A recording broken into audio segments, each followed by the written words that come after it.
এখন আমরা শিখব 2.1-এর অঙ্ক নাম্বার 7। বার্ষিক শতকরা কত মুনাফায় কোনো আসল। এখানে কোনো আসল বলতে আসল দেওয়া নাই, বার্ষিক শতকরা কত মুনাফায় বলতে মুনাফাটাও দেওয়া নাই।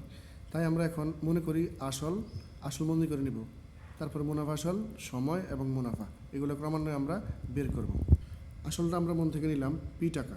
এখন মুনাফা আসল হচ্ছে দ্বিগুণ, প্রশ্নের মধ্যে দেওয়া আছে দ্বিগুণ, অর্থাৎ মুনাফা আসল 2p টাকা। সময় দেওয়া আছে 8 বছর। এখন মুনাফা আসল থেকে যদি আমরা আসলটা বিয়োগ করে দিই তাহলে আমাদের মুনাফাটা বের হয়ে যাবে। এখন মুনাফা বের হলো পি টাকা।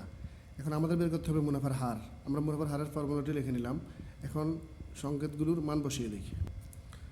মুনাফা হচ্ছে পি টাকা, আসল পি টাকা, সময় হচ্ছে 8 বছর, আর হার বের করে সময় 100 দিতে হয়। এখন আমরা ক্যালকুলেশন করি। এখন বের হলো 12.5 টাকা, 12.5 টাকা।